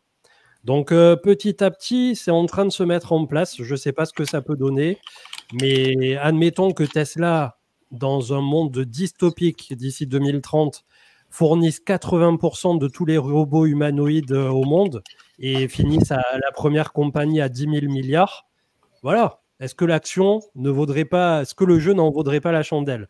Bien entendu, je me projette un peu trop, mais bref, c'est ce qu'en pensent certains analystes et c'est ce vers quoi veut tendre Tesla, je pense, au-delà des véhicules. Moi, très clairement, je le dis sans problème, de toute façon, c'est pas une honte. J'ai une Tesla et je vois pas comment, si on est d'accord pour avoir une voiture électrique. Moi, je peux comprendre les gens qui sont anti-voiture électrique. C'est pas mon cas personnellement, mais je peux comprendre que ça s'applique pas à tout le monde. Et ça, c'est pas un problème. Mais si on est d'accord pour avoir une voiture électrique, je vois pas la moindre raison de ne pas avoir une Tesla. La différence, c'est ma compagne qui m'a fait remarquer ça récemment, il y a 3 000 € de différence sur une version neuve entre une Tesla et une Renault Zoé. Enfin, je suis désolé, mais vous pouvez me dire ce que vous voulez dans le chat, mais bon, pour 3 000 balles de plus, moi, je préfère une Tesla Model 3. Et c'est relativement abattable. Je suis allé essayer, à titre personnel, la nouvelle Model 3, alors que j'ai, entre guillemets, l'ancienne. Elle est encore plus incroyable que celle que j'ai. Pour moi, c'est les leaders incontestés. Si on croit en la voiture électrique, ce qui est... On peut ne pas être d'accord avec ça, et ça, je l'accepte, il n'y a pas de souci. Mais si on croit en la voiture électrique, il n'y a pas de seconde best. Tu vois, c'est comme Michael Zell, c'est l'or. Il n'y a pas de deuxième sur la question. Moi, ce qui me choque vraiment, tu vois, à ce niveau-là, c'est que, alors moi, j'ai pas de Tesla, j'ai une essence, mais si tu regardes le prix de la voiture, alors moi, avec les gosses, ce serait plutôt un modèle Y qu'un modèle 3. Mais sincèrement, quand je vois le prix que j'ai payé mon Touran, je peux être transparent, hein, d'occasion, ça a dû me coûter genre 40 000 balles. La Tesla, le modèle Y à ce prix-là, neuf. Ben, c'est ça, quoi. Donc, au final, j'étais assez choqué parce que je me suis dit, ouais, moi, je suis pas glamour, j'ai un Touran. Qu'est-ce que vous voulez, les gars? Franchement, j'ai pas encore la voiture de mes rêves décapotable et tout, mais bon, c'est les gosses sur le toit, c'est pas ouf. Mais pour dire que j'étais vraiment surpris de la différence de prix parce que je pensais que ça coûterait beaucoup plus cher. Et comparé à une voiture, on va dire. Et surtout, Tesla, à ce prix-là, est le constructeur automobile le plus rentable du monde. Je crois qu'il. Alors, je ne sais pas si c'est encore le cas, mais il y a un an, ils avaient communiqué qu'ils gagnaient entre 8 et 10 000 $ net sur chaque voiture vendue. Alors que certains autres constructeurs, soit ils gagnent 1000 balles, au mieux ils gagnent 1000 balles. Sinon, il y en a même qui vendent à perte. Surtout pendant le Covid où ils devaient payer les pièces plus chères, c'était plus compliqué à avoir les pièces, etc. Donc en termes d'ingénierie et sur cette verticale-là, ils sont pour moi imbattables. C'est vrai que tu as évoqué d'autres verticales. Pour moi, je suis beaucoup plus circonspect sur la capacité de Tesla à être sur les robots. Ils ont fait une présentation, je ne sais pas si tu te souviens, il y a 6 mois ou il y a un an, c'était peut-être il y a un an, de leur robot. En fait, c'était un mec en costume. C'était assez cringe, pour être honnête. C'est même très, très ridicule. Ils sont assez forts pour faire des présentations un peu cheloues. Le Cybertruck, j'ai l'impression que ça a fait une petite hype, mais que c'est un échec commercial. Il faudra aller regarder les chiffres. Je pense qu'ils ont dû publier les chiffres et je ne les ai pas regardés. J'ai pas l'impression que, ils arrivent à en produire suffisamment pour les livrer. Et deux, qu'il y ait tant de commandes que ça au final. Donc voilà, je pense qu'ils seront dominants sur le secteur de la voiture électrique. Il y a beaucoup de gens qui parlent des Chinois. Il y a BYD et NIO qui font beaucoup parler d'eux et qui ont très très bien performé en bourse. Mais encore aujourd'hui, je pense que Tesla est numéro 1. Ils continuent de progresser. Il y a des vrais bons à chaque nouvelle version de leur voiture, ce qui arrive assez souvent. Quand on a une Tesla, on sait aussi que les voitures se mettent à jour et que les mises à jour sont loin d'être juste cosmétiques. C'est vraiment des mises à jour qui sont intéressantes et pourtant, c'est que logiciel. Donc, je reste très, très fan de ce constructeur. À voir s'il se fait concurrencer, mais pour l'instant, c'est quand même assez intéressant. Il y a pas mal aussi de préjugés des gens qui n'ont pas de voiture électrique et c'est vrai que c'est assez difficile. C'est un peu comme les poncifs du Bitcoin, tu vois. On lit souvent les mêmes messages, pas d'autonomie, plein de trucs. C'est finalement assez dommage. Ou même au niveau de la qualité générale.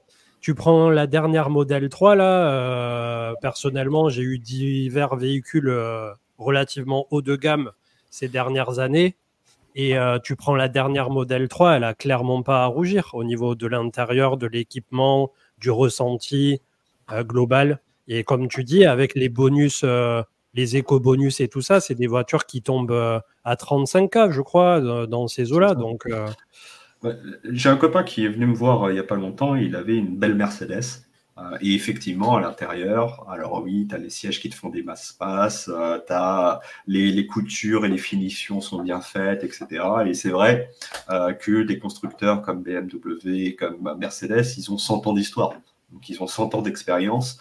Donc, forcément, au niveau des finitions, au niveau des détails, ils vont être supérieurs à Tesla, qui est une jeune entreprise automobile aujourd'hui. Sauf que la différence de prix entre sa voiture et la mienne, elle est à x2,5. Donc, j'ai envie de te dire, je préfère un truc légèrement moins fignolé, entre guillemets, dans les tout petits détails qui se voient pas tant que ça, et payer moins de la moitié du prix. Parce que objectivement, c'est la même chose. Et au niveau des performances, c'est complètement Tesla qui domine. Au niveau de l'autonomie, tout ça, c'est comme les vieux qui ne voulaient pas utiliser Internet, qui se méfiaient de la carte bleue, qui veulent pas faire de Bitcoin parce que tu comprends, il n'y a que le vrai argent. Le vrai argent, c'est l'argent liquide. Les gars, si vous êtes des boomers, assumez-le. Hein. Mais il n'y a pas de problème aujourd'hui sur la voiture électrique. Moi, j'ai fait des trajets à 4 chiffres au niveau des bornes avec. tu charges une fois, tu charges 2 fois. En gros, tu as besoin de faire une pause de 20-25 minutes toutes les 3 heures où tu conduis, ce qui est déjà en dessous des recommandations de la sécurité routière, puisque vous êtes censé vous arrêter un quart d'heure toutes les 2 heures, selon les recommandations de la sécurité routière. Moi, je le fais pas personnellement, je pousse un petit peu 2h30, 3 heures, mais me poser 20-25 minutes, j'en ai besoin personnellement. Si vous voulez faire les kékés à rouler 8 heures de suite, prenez une thermique, tant mieux pour vous. D'ailleurs, c'est marrant ce que disait BNZZ machin. Il a mal au crâne avec l'électrique, trop de patates. Et j'ai eu un peu les mêmes retours de personnes, que ça soit des jeunes, des personnes de 20-30 ans ou des personnes de 60 et plus. Il y a des gens qui sont vachement sensibles au G, je me suis rendu compte, à l'accélération en voiture. C'est pas tellement au freinage, mais c'est pas très agréable des fois. Hein. Il y a des gens qui disent j'ai l'impression que mon cerveau il part en arrière, j'ai l'impression que je vais perdre connaissance, j'ai le souffle coupé. Et c'est trop bizarre parce que par exemple, moi, je déteste la sensation de cœur levé là, tu sais, dans les attractions quand tu fais une chute dans un roller coaster ou quoi. C'est un truc vraiment qui me rend mal à l'aise. Et en voiture, tu me mets dans la Tesla là, qui fait le 0 à 100 en 2 secondes, la Model S Plaid. J'ai pas du tout ce ressenti, alors que les gens, ils se trouvent mal, tu vois, en passager. Je sais pas, c'est bizarre. Je pense que ça dépend de chacun. Moi, j'avoue, j'ai que la Model 3, entre guillemets, donc c'est pas aussi puissant que la S Plaid, mais ça fait son petit effet, comme on dit. Hein. Franchement, si vous vivez pas loin d'un Tesla Center, vous pouvez faire un essai gratuit. Hein. Ils vont vous la prêter pendant 20-25 minutes, vous vous inscrivez sur le site. C'est à faire au moins une fois dans sa vie. Désolé, je ferme la fenêtre, il y a le chien du voisin, vous devez l'entendre. Je sais pas ce qu'il a. Mais faites-le une fois dans votre vie, c'est quand même une expérience intéressante et ça coûte moins cher qu'une journée à Disneyland. Dans les attractions. Je comprends pas la batterie déjà. J'ai un peu accéléré, freiné, accéléré pendant 20 minutes. C'est vrai que c'est une expérience en soi. N'importe qui peut demander à en tester une chez Tesla. Si vous en avez eu un proche de chez vous, ça peut être une XP. Hein. Oh. Marc, qui vous fait un airdrop, il vous airdrop un essai de Tesla. Vous allez sur l'application Tesla, vous rentrez le code Chan et c'est bon, vous inquiétez pas, ils vont s'occuper de vous. Peut-être même vous aurez le champagne au retour. Alors moi, je vous fais pas un airdrop comme ça, mais c'est sans transition. Je vous fais. J'ai eu les nouveaux codes pour Datnode, si ça vous intéresse. Et là, il file 3 Gnosis, donc c'est quand même 1000 balles. Donc ça vous rembourse quasiment la machine à partir de mercredi. Et j'ai un code que je vous partage dans le chat. Alors je gagne rien sur ce code-là. Ils sont un petit peu plus durs qu'avant, mais vous avez une réduction de. Qu'est-ce qu'ils m'ont dit ? Vous avez une réduction de 100 €. Donc voilà, je vous mets le code dans le chat. Ce sera disponible à partir de mercredi. Et si vous faites ça, alors c'est Datnode, hein, on vous a déjà parlé en long, en large et en travers de leur machine. Moi, j'en ai plusieurs. Ça vous permet de faire tourner vos propres nodes, que ce soit Ethereum, que ce soit Bitcoin, ça fait tourner le Bitcoin, ou que ce soit Gnosis. Et ça vous permet de participer à la sécurité de la blockchain. Et donc, vous pouvez le faire tourner soit sur Ethereum avec 32 Ethers, soit sur Rocket Pool avec 8, soit sur Stader avec 4, et sinon sur Gnosis Chain à partir de un seul GNO token. Donc, n'hésitez pas si ça vous intéresse. Nice. Est-ce que vous avez vu passer tout à l'heure, messieurs, l'annonce de Tether qui lance le Tether Gold Enfin non, c'est une nouvelle version parce que le Tether Gold existait déjà. Et là, donc, ils vont l'appeler Alloy, L-A-2-L-O-Y. Et dans ce Alloy, il y aura et du XAUT et du AUSDT. Est-ce que vous avez vu passer tout à l'heure ?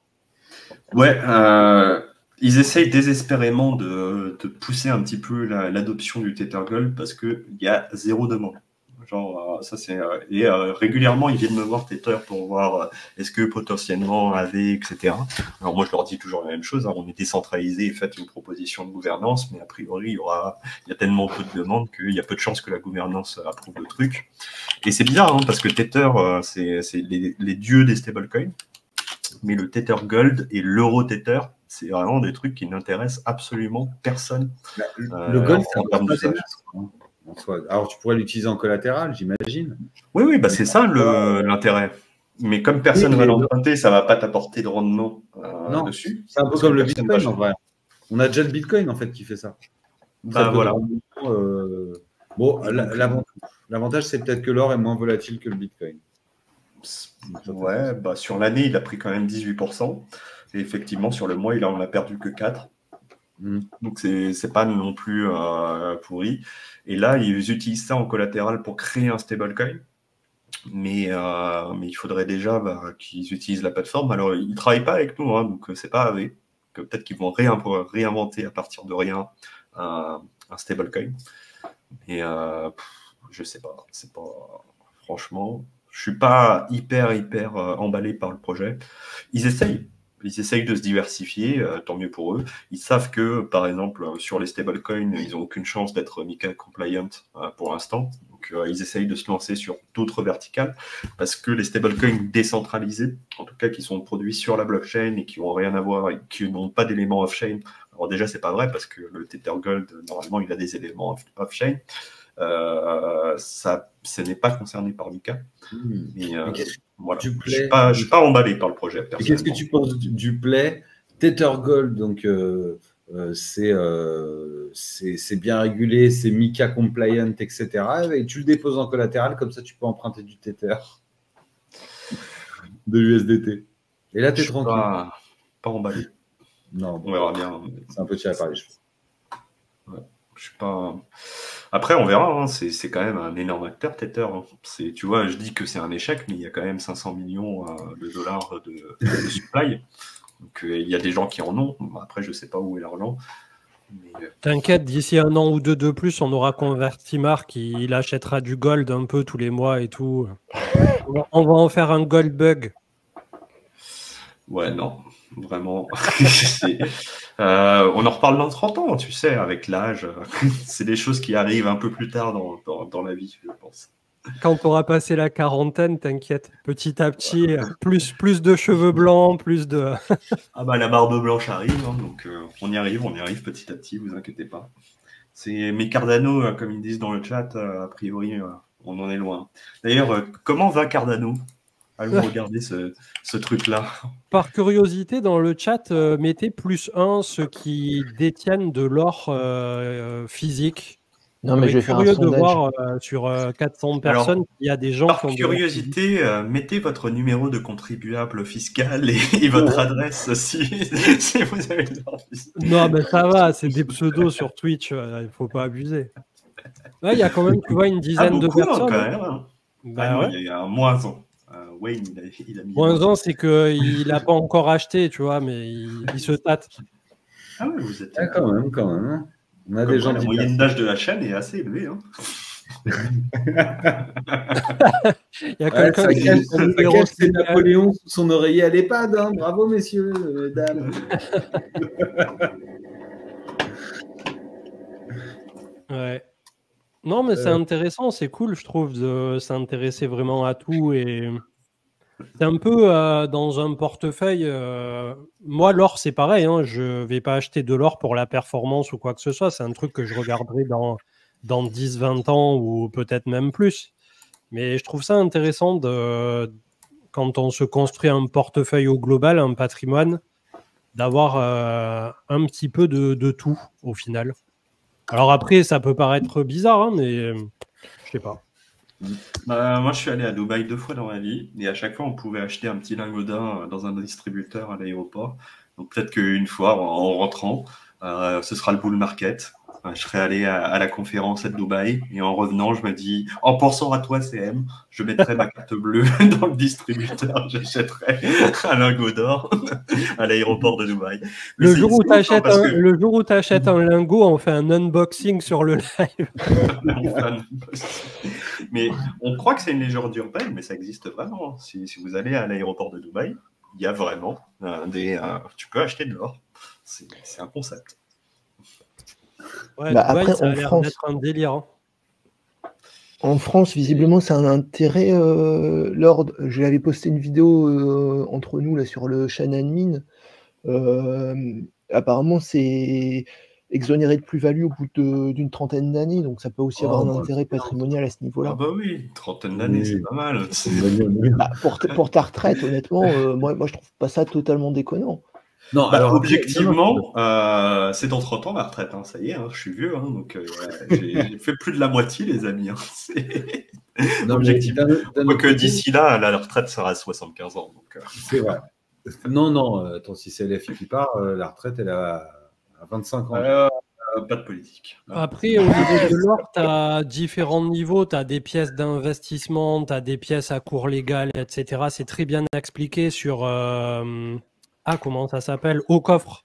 Ils ont une chaîne YouTube, c'est français, et c'est pas pour autant que vous devez acheter là-bas ou quoi que ce soit, hein, bien entendu, mais ils font des vidéos sur YouTube qui vous expliqueront les différences entre les termes déjà qui sont utilisés au niveau des investissements d'or et les primes et tout ce qui est... il y a des services de garde gratuits pour certains montants, notamment chez Gold Avenue, si je dis pas de bêtises.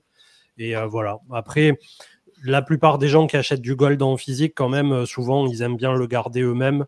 Mais c'est vrai qu'il y a des services en Suisse, en Suisse, et pas que, qui vont vous proposer, par exemple, de vous garder votre or en port franc ou dans des banques en Suisse ou peu importe, ou même des fonderies qui ont leur propre coffre. Et du coup, de ne pas payer la TVA puisque vous n'avez pas ramené l'objet en France. Et le jour où vous le vendez, en fonction de là où vous vous trouvez, je suppose qu'il faut vous acquitter des taxes, etc. Mais il y a plein de petits rouages comme ça où on peut quand même pas trop mal s'y retrouver en général. Donc voilà, c'était le petit aparté pour les métaux précieux. Et puis renseignez-vous les amis là-dessus. C'est quand même un marché complexe et moi je suis loin d'être expert. J'ai l'impression qu'il y a pas mal où tu te fais pas mal tondre si tu t'y connais pas. Tu vois, les numismates à Paris qui font du coup les Napoléons et les machins. J'étais toujours un peu choqué du spread. C'est-à-dire, ils te l'achètent genre jusqu'à moins 5% sur le prix du marché. Et non, plus 5% sur le prix du marché, et tu le vends vraiment à des prix qui sont dérisoires. Et du coup, quand tu fais le spread à l'entrée et à la sortie, c'est difficile de gagner des sous dans l'histoire. Après, c'est vrai que c'est des investissements très très long terme. Donc peut-être que ces frais ils sont assez élevés. Mais quand tu rajoutes en plus les frais de stockage, parce qu'avoir un lingot en zone franche, comme tu le dis, à mon avis, c'est pas gratos, il faut payer un loyer.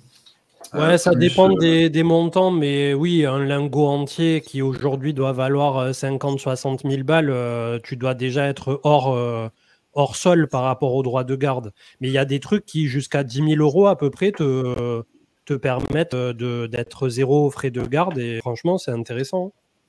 Bah, écoutez, moi, j'y connais rien.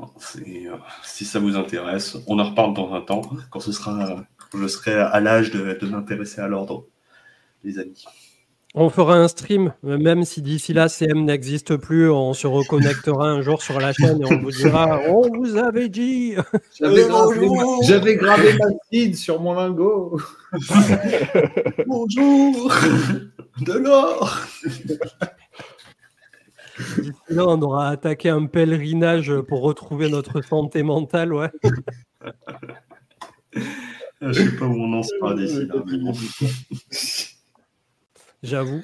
Mais ouais. Il y a Carius qui dit un bon trou dans la forêt.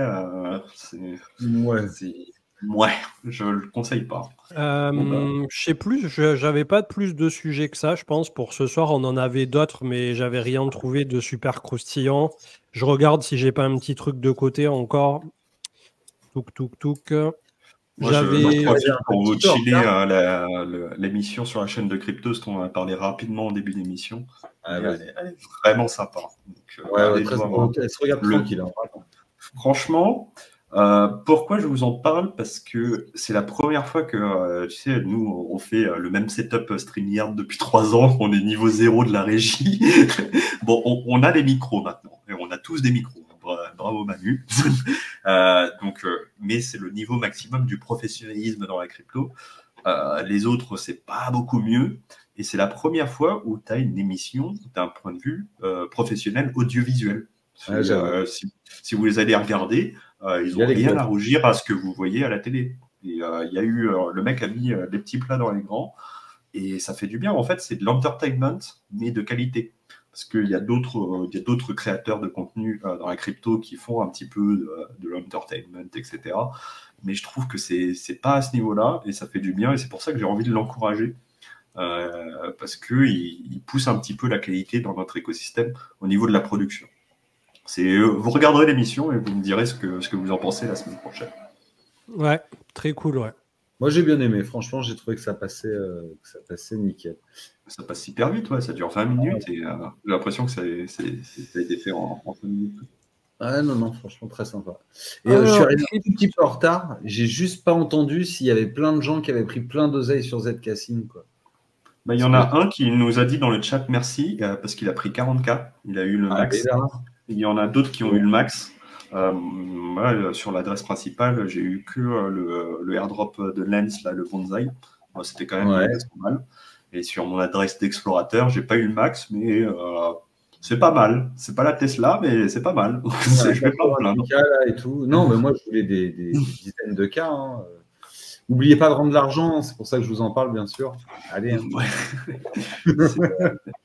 Franchement, vous avez fait vos devoirs. Félicitations si vous êtes éligible. Si vous n'êtes pas éligible, ça sera peut-être la prochaine fois. Il vous reste le layer 0. Mais malheureusement, je pense qu'on arrive au bout. On arrive au bout de la méta des airdrops. Parce que franchement, le airdrop Zcassing, ça a été l'un des plus généreux. Pour moi, personnellement, c'est mon meilleur airdrop de toute l'année. Il a mis à genoux tous les autres airdrops que j'ai eu cette année. Mais quand tu regardes les stats, il y a 70% des gens qui ont tout dumpé. Et ils ont donné une grosse partie du supply. La valorisation du token, elle ne suit pas du tout. Tu vois, Zcassing, tu avais un Starknet. Alors non, Starknet, j'avais bien... C'était pas mal aussi. Mais tu avais un Starknet qui avait ouvert en trading à 20 milliards. La Zcassing qui s'est pris à moins 30% dans la gueule, tout le monde est en train de le vendre et il est à moins de 5 milliards de valorisation, donc ça divise par 4 la valorisation par rapport à Starknet. Ça continue de baisser. Franchement, je pense que toutes les teams, elles regardent ça, elles se disent en fait non, on va faire autrement. Donc Layer 0, ça va être la même chose. Et maintenant, il n'y a plus personne qui garde les airdrops, qui veulent participer au truc, etc. Il y a tellement de farmers. À chaque fois que tu fais une annonce de airdrop, tu te fais insulter par la terre entière. Les gens, tu vois, Zcassing, qu'il y a eu des syndicats qui se sont montés en mode on va pas se laisser faire et pourquoi notre shitcoin, il n'a pas eu de airdrop, etc. Moi, c'est le cringe, mais vraiment absolu, ça m'a saoulé, quoi. Et je pense que les teams qui bossent depuis des années, Zcassing, ça fait 3 ans qu'ils bossent avant de sortir un token. Ça fait longtemps. Hein. Moi, je me souviens du Zcassing Lite que j'avais utilisé, je crois que sur Argent, le wallet. Et ensuite, j'avais utilisé sur Gitcoin. Enfin, ça fait des années et des années ça existe, Zcassing. C'est pas un projet qui est sorti la semaine dernière. Se faire défoncer en direct comme ça, avec une valorisation comme ça, je pense que toutes les teams, elles sont en train de noter et elles disent plus jamais.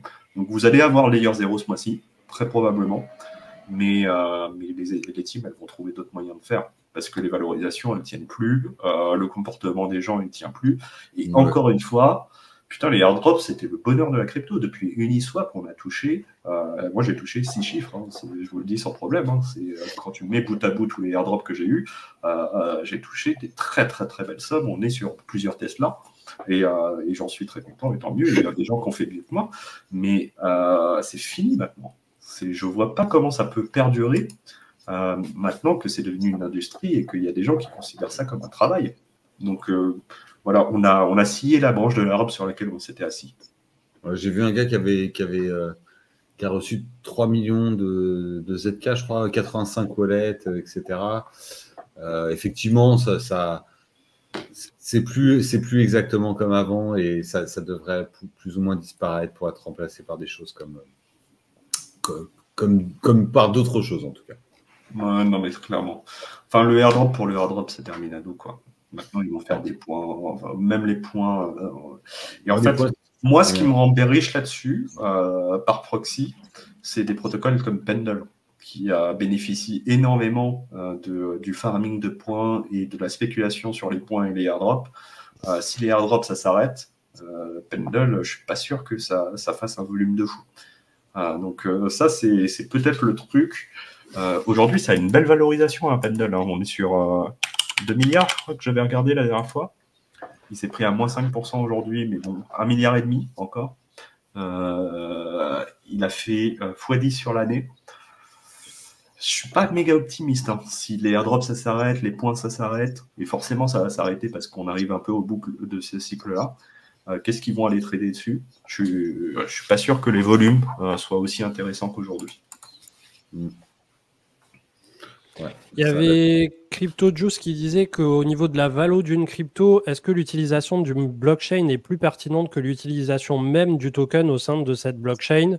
On a vu encore récemment que des fois, tu as des projets coquilles vides qui sont super valorisés et d'autres qui sont très utilisés, une grosse TVL dont le token est actif, le token rémunère, etc., et qui sont pas si valorisé exact par le marché. Donc, c'est assez difficile à répondre comme question. Si on est pragmatique, on pense que le fondamental va l'emporter. Or, on le voit régulièrement dans la crypto, la spéculation prend le pas et a sa propre raison. Donc, peut-être que Marc, tu auras une réponse différente sur ça, mais moi, je pense que c'est assez difficile à jauger en restant raisonnable. L'industrie n'est pas encore assez mature pour valoriser les fondamentaux, mais il n'y a que les fondamentaux qui font qu'une blockchain survive, et même qu'un actif survive. C'est-à-dire qu'on est sur un marché qui est cyclique, et en bear market, il y a tout qui prend moins 99%. C'est juste que le BTC va prendre à moins 75%. Sauf que ce qu'on ne dit pas, c'est que tout ne remonte pas derrière. Et généralement, vous allez avoir beaucoup de projets qui ont peu ou pas de fondamentaux. Ils font un cycle, ils font un tour de manège et puis c'est ciao, bye bye.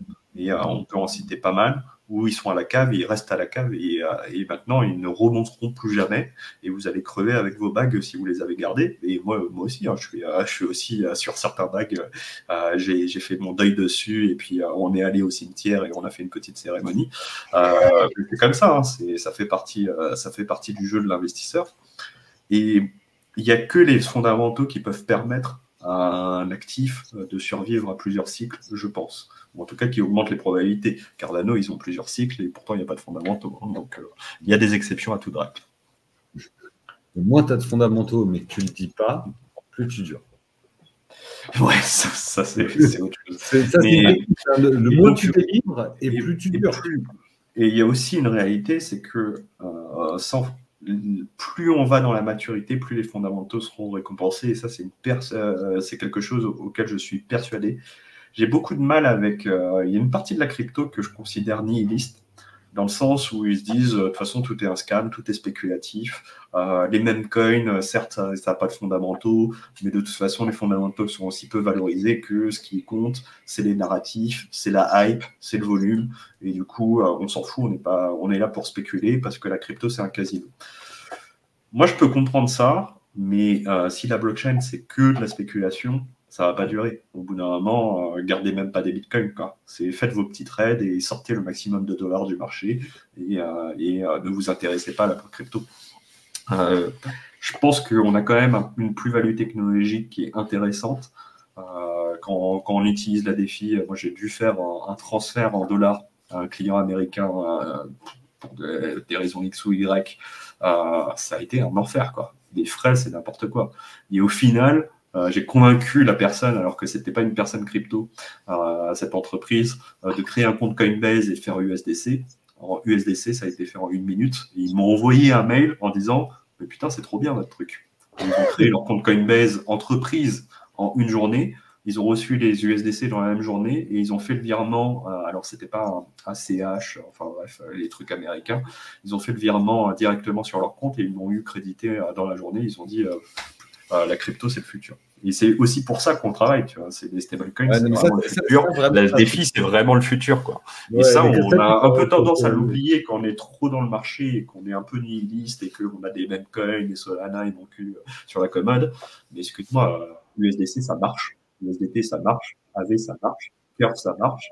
Et c'est des trucs qui existent réellement, qui existeront plus tard et qui génèrent une vraie plus-value, non seulement pour les utilisateurs, et qui génèrent un vrai pognon pour les protocoles. Donc, on a le droit d'être nihiliste, mais moi, si je suis ici depuis presque une décennie, c'est que j'y crois à notre technologie. Je pense que ça ferait peut-être un bon mot de la fin, d'ailleurs, hein, parce qu'on a traité de tout ce dont on voulait parler. On n'entend plus Manu, en plus. Ouais, on t'a perdu, Manu. Bah si, je suis là pour toi. Ah bon? Tu disais un truc et tu l'as pas dit. Je disais que tu avais entièrement raison et que qu'elle t'entende. Et bien sur ce mot-là, on vous laisse les amis. Merci beaucoup. Merci à tous d'avoir été là. Merci Marc, Manu, Antoine et on vous souhaite une très bonne soirée. Il y a le replay qui est activé. Vous l'aurez demain sur YouTube également, demain matin. Ciao, ciao. Ciao.